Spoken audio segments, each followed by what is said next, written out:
هيدا الكلام بالمصطلحات هو جزء أيضا من رفع حالة التأهب لإمكانية حصول شيء بالمنطقة. يعني إسرائيل امبارح عملت غارة، صحيح. وأنا هون حقول شغلة يمكن ما بتعجب البعض يعني بسوريا. إذا يا حبيبي ما حترد، ولو بدك تاكل قتلة بعد الرد وترجع ترد، حتضلك تاكل قتلة لحالك. يعني خلص هي مش خلص أول غارة خلص أصلا على بدها يعني دمشق. ما بقى هيدي المراهنة انه بنرد بعدين بالوقت المناسب وغيره. جايين ليك مرة تانية، وجايين على حشد مرة تانية، وجايين لقطع الطريق ما بين العراق. وبعرف انا حتى لو قطع الطريق كمان ما معناتها انه الامريكان بيكسبوا مشان المراهنين. حيطلع الحشد الشعبي وغيره وغيره، وترجع على يبعثوا لك مئات الالاف هالمره التحشيد، اوكي، وبترجع بتفوتي والنتيجة بمعركه على مستوى الاقليم سنه سنتين ثلاثه.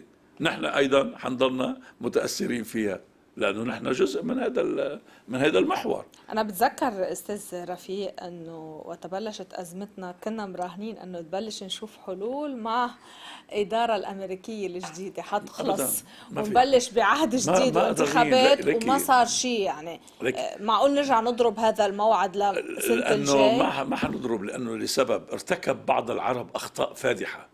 قدموا تطبيع مجاني من بعد ما نجحوا الامريكان وغير الامريكان، انه حولوا مش اسرائيل مش اسرائيل هي العدو، صارت ايران وغيره. وشفنا شو صارت التطورات بالاقليم.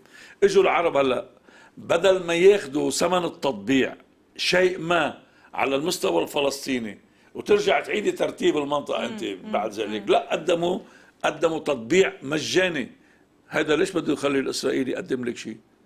ليه بده يخلي الامريكاني حصل يهتم مجانا فيك على شيء؟ كل شيء. ايه، حصل على اللي بده اياه. وهلا بايدن يعني اذا صار في حل، بيقول مثل لبنان اذا لبد صار شط في غير. حل مقبول للقضيه الفلسطينيه، بحيث انه جزء من الشعب الفلسطيني ياخذ حقوقه وتقوم الدوله دولتين الفلسطينيه، يعني ايه حل وغيره. انا بقول لك ممكن ساعتها بتروحي على الاقتصاد وعلى صراع الغاز، تاخدي كمان انت حقك وحقوقك ويصير عندك تنميه. بتنمى بسوريا لانه عندهم غاز اكثر من عندنا، وعندنا بلبنان انت بعد ويمكن 4 5 الأزمة سنين سببها 6 هذا سنين الموضوع طبعا. بكل بساطة. نحن السبب الرئيسي هو اسرائيل.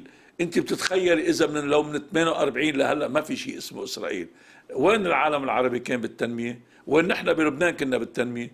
وين كانت سوريا بالتنميه؟ او حتى مصر اللي فاتت بكذا بحروب ودفعت اسمانا كثير. الوجود الاسرائيلي، مين اللي كافل اسرائيل؟ كانت بريطانيا اللي انشأت من وقت بعد بلفور بال 17 لغايه ب 48 الولايات المتحده هي اللي حاميه رسخت. اسرائيل ومانعه. نحن هون بدنا نفهم الصراع. طالما وإسرائيل خطر ليست على الشيعة في جنوب لبنان مثل ما بيعتقدوا البعض، ولا على السنة لما كانت السنة بالمنطقة كلها، على الجميع، وعلى المسيحيين. وعلى ليش أساسا جزء من الحرب ال 75 هي فقط لأنه كان في مشاكل ومخيمات فلسطينية ومسلحين فلسطينيين. والله إسرائيل اللي كانت وضعت خطة إنشاء يهودية الدولة ما بتركب يهودية الدولة، ولبنان قدم نموذج انه لتعايش الطوائف. راحت دمرته بهالطريقه، اسلام ومسيحيه وليكو الحرب وليكو ما بيقدر يعيش اليهودي والفلسطيني المسلم، لا غيره. وولعت عنا الى جانب المسببات مشان ما حدا بس اللي من ايده الله يزيده طبعا. من الاخر يعني كمان احنا مش براء. اي بيت شبابيكه مفتوحه ابوابه مفتوحه وعنده انفصام مثل هذا المشهد اللي شفته هلا ببيروت، ما في هويه موحده، ما في مثل هذا انتماء واحد. اللي شفناه هذيك اليوم بحفله شو اسمه عمرو دياب. عمرو دياب ايه بتعكس حادث الانفصام. لا ابدا، ليه؟ ابدا. شو بدك هلا كله اللي لابس ابيض بيتغسل نفس الشيء، يلبس ابيض يلبس احمر، يعني شو المشكله الكبيره؟ بس ليش المهم ما قلوبنا عجبك؟ تكون بيضاء. المشهد شو بدك مشهد منه مبشر ابدا انه ابدا. شو بدك انه خدمت السياحه السياحه وردا على اللي قالته السعوديه لا، شو عكس حاله انفصام. ليه؟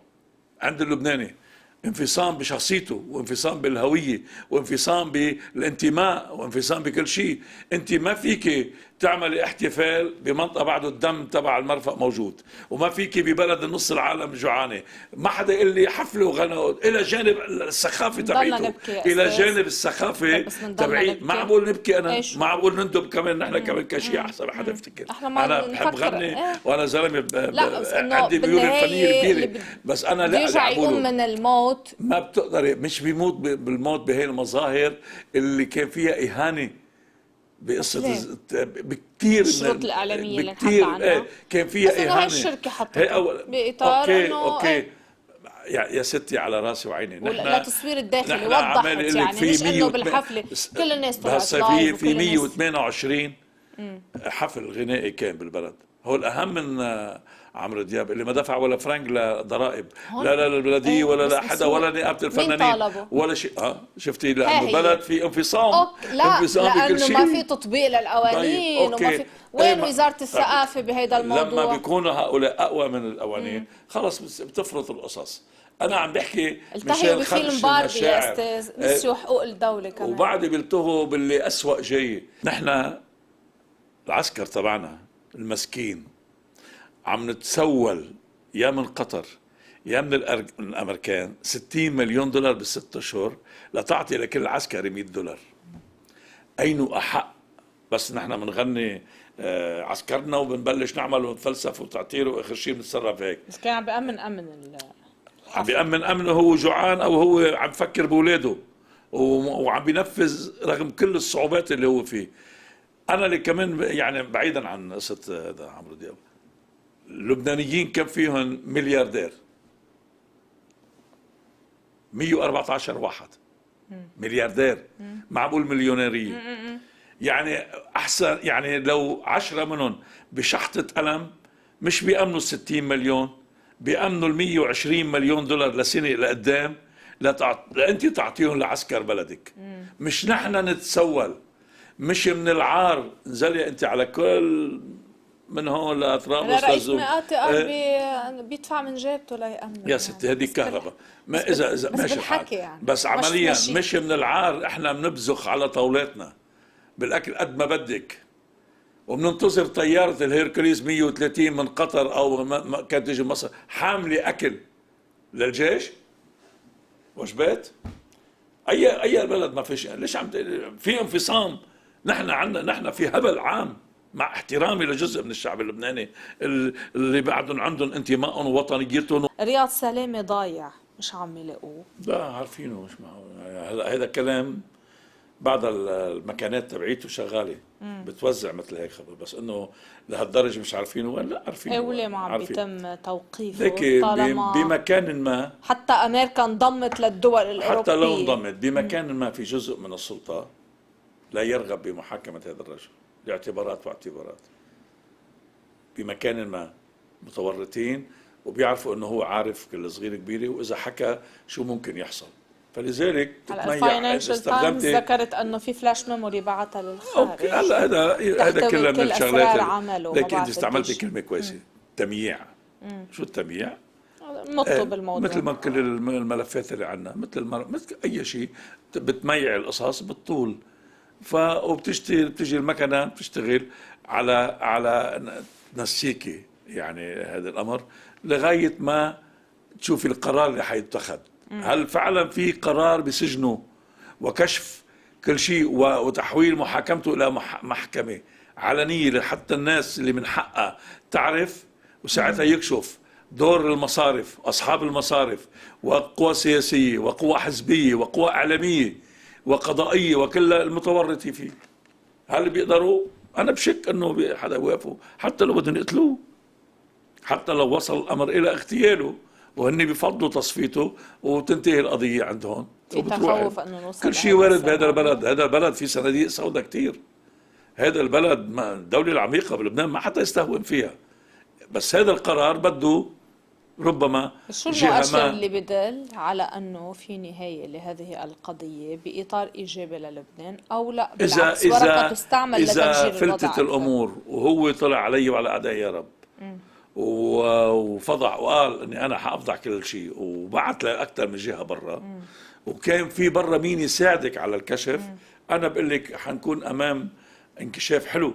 ساعتها بيكون فرصه للناس على الاقل تفهم شو كان عم يحصل، وهالقوى السياسيه اللي كانت عامله حالها ضده او اللي معه او غيره بتنكشف وراءه. وساعتها انت بتفوتي على المحاكمات. ليش هو المساله يا نتاليا، هي المساله مساله رياض سلامه بس لحاله رياض سلامه بالبلد؟ اكيد لا. القوى السياسية السلطة المتورطة، السياسية كانت المصارف هي اللي عم تعطي لعبت، الأوامر القضاء أكيد. اللي تميع، الإعلام اللي أصبح يعني مرتزق، كلنا مسؤولين. كلها في مسؤولية كاملة.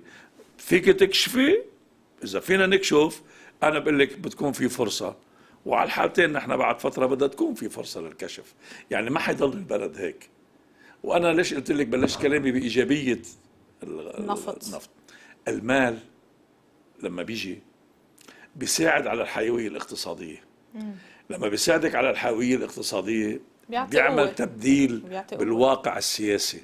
اوكي، بينتج حالات جديدة، شبابية غير شبابية، خبراء غيره، لأنه لعبة الاقتصاد ولعبة المصالح أحيانا بتخلي هي مش ضروري القوى القائمة ولو القوى الجديدة إنها ترجع إلى وحدة مصالح، مضطرة أن توافق على التبديل. وأنا هذا اللي عم راهن عليه. ليش عم لك بالمستقبل بعد 6 سنين شو ممكن نحن نعمل؟ من هلأ لازم نأسس، لازم يكون عندنا قوى سياسية من هلأ تبلش تحط إيديولوجية جديدة للبلد لحتى نستطيع أن نوصل. أنت قلت لي هذيك الساعة عن ولكن صار في نمو بالدول العربية. أنا فت بال تحديداً. 75 على الإمارات. بعض الشوارع صدقيني، من شارع حمدان كذا، من الشارع لغاية ما توصل المباني أحيانا ما كانتش مزفتة بعدها. صحيح. طب لكن اليوم صاروا. شو السبب؟ أوكي، إرادة. واحد مثل الشيخ زايد الله يرحمه مثلا في بيقولوا رؤية رؤيته، وفي خطة بعيدة المدى، مش وبنفس أبر الوقت تهدئة. مصاري. اجى جابوا هالمصاري، استغلوها، استثمروها. رسموا البلد بشكل كتير جيد. عدد سكان اقل من يمكن ما عندهم بعدين صحيح. لعبتنا الطائفيه والمذهبيه، وما شاء الله نحن لون يعني واحد، كله سوا. حاكم واحد. استطاعوا انه يعملوا وحيعملوا اكثر يمكن بعد ما يعني ما بعرف بكره اذا 2030 اذا هالمدن اللي عم تنعمل على البحر الاحمر بالسعوديه وغيره حتوصل. طب هي السعودية شغلة نحن يعني تطور اجتماعي. صحيح. غير قصة المال انا برايي عمل انقلاب كبير تطور جدا. اجتماعي لافت. عمل انقلاب، كان بدها قوة تغييرية بتعمل لي حالة ثورية بالمنطقة 100 سنة لحتى توضع حد أنجز. الوهابية وللتزمت الديني وكذا. صحيح. عملوا ماشي الحال. بس كمان نحن عندنا بالبلد كمان في عندنا ناس شباب وطاقات سواء الموجود منها برا او غيره. بكره اذا حصل انه صار في عندك هي الثروة وتمكنتي تحطي ولو شوي صغيرة سيادة القانون، بس المطلوب سيادة القضاء المستقل، أنا برأيي بده يصير في حيوية بالبلد وبترجع بتركبيه للبلد. هذا يعني كمان أنا قديش حكيت بقساوي بالأول. كمان لبنان نحن عندنا حيوية. شغلة تانية أنا انبسطت إنه في ناس من أرطبة حكوا معي. يعني ما بعرف ليش أنا بهتم أنا بالآثار كمان شوي صغيرة. كان في مشكلة الآثار بأرطبة، وفي مين كان في كنيسة قديمة من أيام البيزنطيين بعتقد أو شيء، يعني كنيسة مهمة. وحواليها أجران ومعاصي وكل شيء. إجا في مين بده يسيطر عليها؟ بأرطبة. أنا بمحيط أرطبة. بجبال. انبسطت إنه بعثوا لي إنه وزير الثقافة وزير الداخلية وحتى رئيس البلدية وضعوا حد هالقصة. هلا يعني وضعوا حد لمنع هالقصة. لكن في شغلة تانية حد أرطبة. في جبل اسمه جبل أصفر. الأصفر لونه أصفر، الوحيد بالشرق بالعالم لونه أصفر طالع نتيجة عوامل. في مين جاي عمال يعبس فيه هلا ياخذ ويوزع أراضي وعقارات والدنيا وقايم الدنيا. الله الله. يعني أنا بس حبيت أعمل إشارة أولى لحتى بعدين نحكي بالتفاصيل. أنا بدي أعطيكم إياهم بأجندة. ايه لانه شغله كثير خطيره. منطقه يعني انا بتمنى اشوفها، مش ما بعرف بس حسب ما شفت. انا أرطبة بعرفها بس الجبل الاصفر اول مره. لونه اصفر. اول مره او حدا بالعالم. اثنين بقصه الاثار، اذا فرجيك الاثار هيدي شغله مفترض انه اكتشفوها عم بيعمروا يعني بلشوا يهدوها وبده يعمروا. دخل وزير الثقافه ودخل وزير الداخليه وغيره. مش الحال هالكم يوم هلا، ولكن مشان كلمة هالكم يوم لا طلعوا قرار. مش دايما يعني. أنا بس بدي يلعب. إذا سمعوني هوليك اللي عم يلعبوا إنه في تفاصيل أنا مضطر أقولها بعدين. أنا مع إنه مش منطقتي. كشغله كإعلامي وكمواطن لبناني وهن وثقوا فيي جماعة. وأنا حاعطيكم إياها بأجندة التفاصيل الكاملة مع الأوراق مع كلها. يعني نتابع الموضوع معك لأنه أكيد هون رجعنا لقصة الوطنية والانتماء والمحافظة على ثرواتنا وعدم العبث. مصالح الشخصية نشيلها على جنب. لا طبعا لازم نحن ليكي اللي بيعتقد انه له غير هذا البلد نحن صرنا بخرائط موجعة، وللأسف يعني بتعرفي لو ينجح مشروع تقسيم سوريا لست 7 أجزاء مثل ما كانوا هن حاطين فشل نهائيا. هلا في لأنه هلا في هجمة جديدة، هزة جديدة. أنا واثق إنه السوريين بيقدروا وعندهم إمكانيات بيرجعوا، ومن معهم بيرجعوا.